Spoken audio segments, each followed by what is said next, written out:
Assalamu alaikum viewers and welcome back to my channel Study Law with Bushra.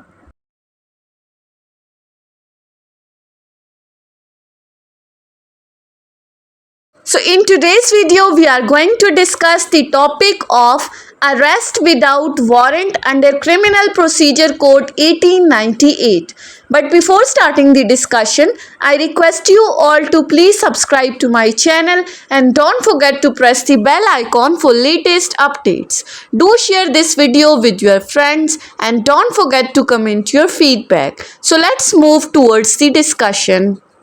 Arrest without warrant is explained under section 54 of CRPC. इससे पहले हमने arrest generally को discuss किया था, जिसमें हमने procedure of arrest देखा था कि अरेस्ट इटसेल्फ क्या है और how police can arrest the person. उसके साथ फिर हमने सर्च ऑफ द प्लेस को देखा, फिर विमेन की सर्च को देखा। ये तमाम चीज़ें हमने डिस्कस की थी। आज के इस वीडियो में हम सेक्शन 54 को डिस्कस करते हैं, जो कि बात करता है व्हेन पुलिस में अरेस्ट विदाउट वारंट, कि कब पुलिस विदाउट वारंट अरेस्ट कर सकती है। तो सेक्शन 54 कहता है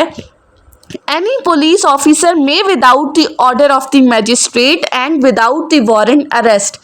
कि कोई भी पुलिस ऑफिसर मैजिस्ट्रेट के ऑर्डर के बगैर और विदाउट वारंट किसी भी बंदे को अरेस्ट कर सकता है। लेकिन इसी सेक्शन में कुछ कंडीशंस बताई गई हैं कि अगर ये हालात एग्जिस्ट करते हैं तो तब पुलिस जो है विदाउट वारंट अरेस्ट कर सकती है। अब वो कौन कौन सी कंडीशंस हैं, कौन कौन से हालात हैं, हम वन बाय वन उनको डिस्कस करते हैं। सबसे पहला है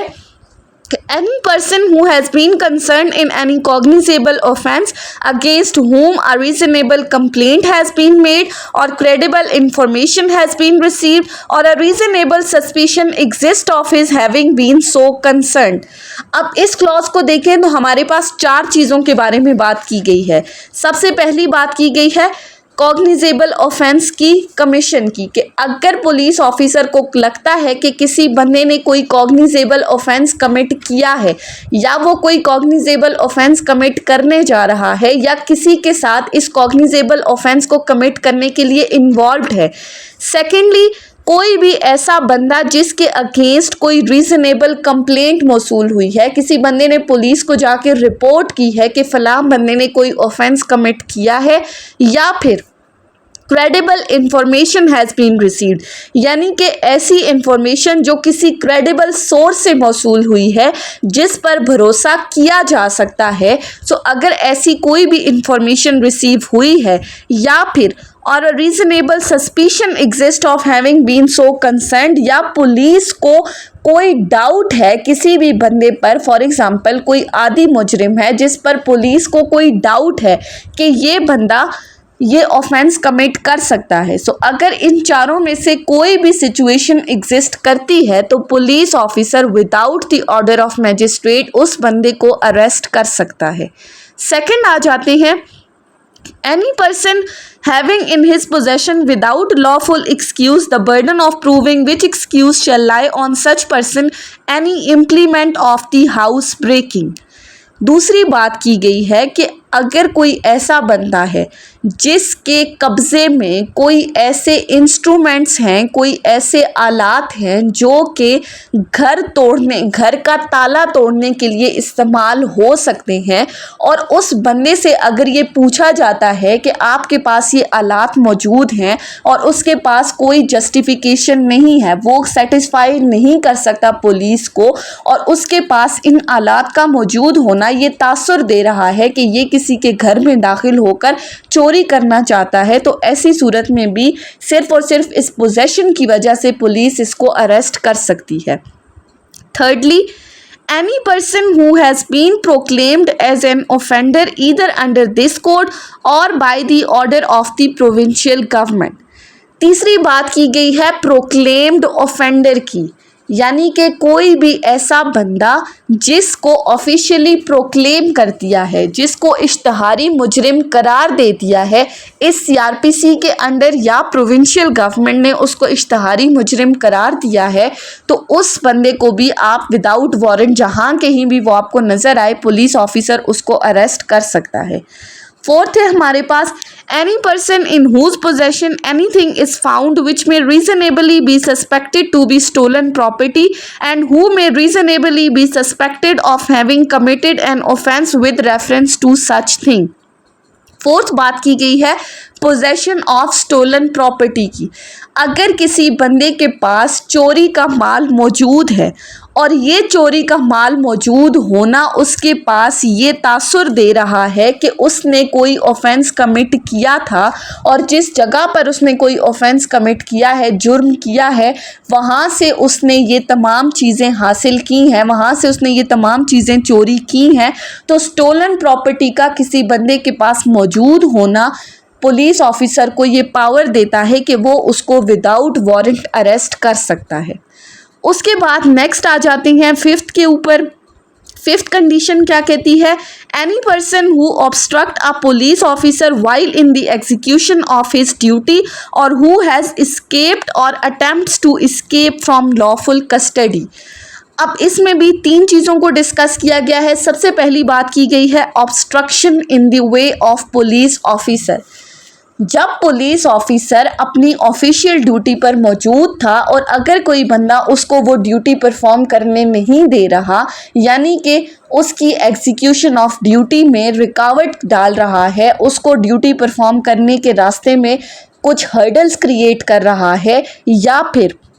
अगर कोई पुलिस कस्टडी में मौजूद था, पुलिस ने उसको अरेस्ट किया था और वो पुलिस की कस्टडी से भाग जाता है या फिर वो पुलिस की कस्टडी से भागने की कोशिश करता है, सो इन तीन कंडीशंस के अंदर भी पुलिस ऑफिसर के पास ये पावर है कि वो इसको without the order of magistrate, without warrant arrest कर सकती है।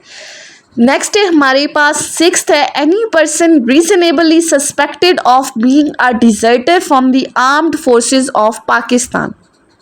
अब डिजर्शन की बात की गई है कि अगर कोई बंदा पाकिस्तान की आर्म्ड फोर्सेस से भाग कर आ चुका है, जिसको हम भगोड़ा कहते हैं, अगर किसी बंदे पर यह शक है कि इसने पाकिस्तान आर्मी से भाग के ये आया हुआ है, तो उसको भी अरेस्ट किया जा सकता है विदाउट वारंट।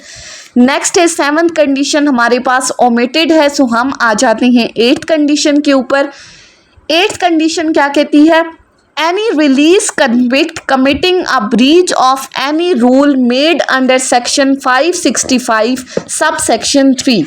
अब इसके लिए देखना पड़ेगा कि सेक्शन 565 सब सेक्शन 3 क्या कहता है। सो सेक्शन 565 को अगर हम खोल के देखें सीआरपीसी के एंड में, तो सेक्शन 565 हमें कुछ रूल्स के बारे में बता रहा है। The order for notifying the address of previously convicted offender, और सेक्शन 565 का सब सेक्शन 3 कहता है कि प्रोविंशियल गवर्नमेंट कुछ रूल्स बना सकती है for the release of the convicts की, यानी कि ऐसा बंदा जो कि ऑफेंडर था, उसको सज़ा हो चुकी, वो कन्विक्ट हो गया, सो कोई भी कन्विक्टेड पर्सन अगर उसकी रिहाई किसी स्पेशल सर्कमस्टांसिस के अंडर हुई है, स्पेशल कंडीशंस के अकॉर्डिंग हुई है,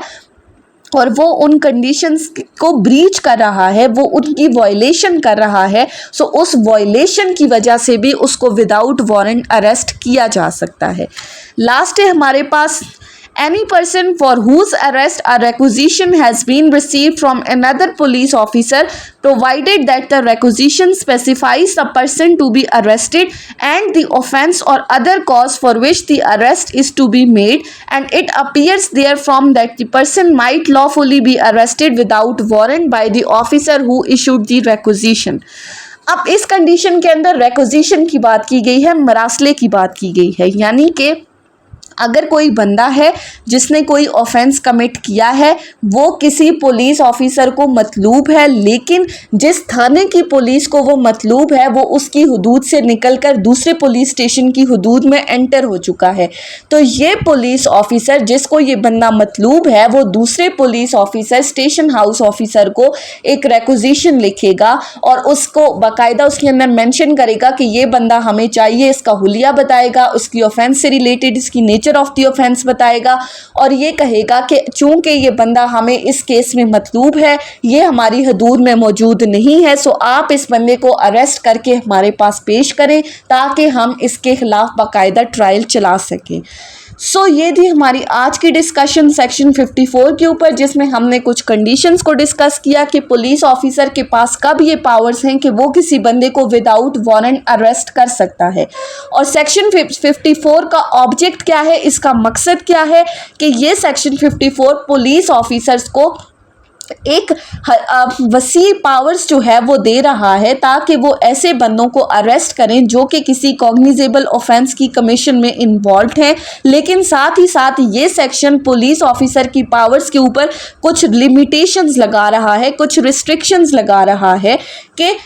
ज़रूरी है कि आपको क्रेडिबल इंफॉर्मेशन रिसीव हुई हो और आपके पास रीजनेबल सस्पिशन या रीजनेबल कंप्लेंट हो कि आप इस बंदे को क्यों अरेस्ट कर रहे हो, in order to prevent the misuse of the powers by police officer. So इस हद तक इनकी पावर्स के ऊपर रिस्ट्रिक्शन लगा दी है। So that's all about today's discussion on section 54 of CRPC। I hope कि आपको ये लेक्चर समझ में आया होगा अगर आपने इस वीडियो को अटेंटिवली सुना है तो। अगर आपको ये वीडियो अच्छी लगी है तो इस वीडियो को लाइक करें, कमेंट करें और चैनल को ज़रूर सब्सक्राइब करें। Thank you so much for watching this video. Till then, अल्लाह हाफिज़।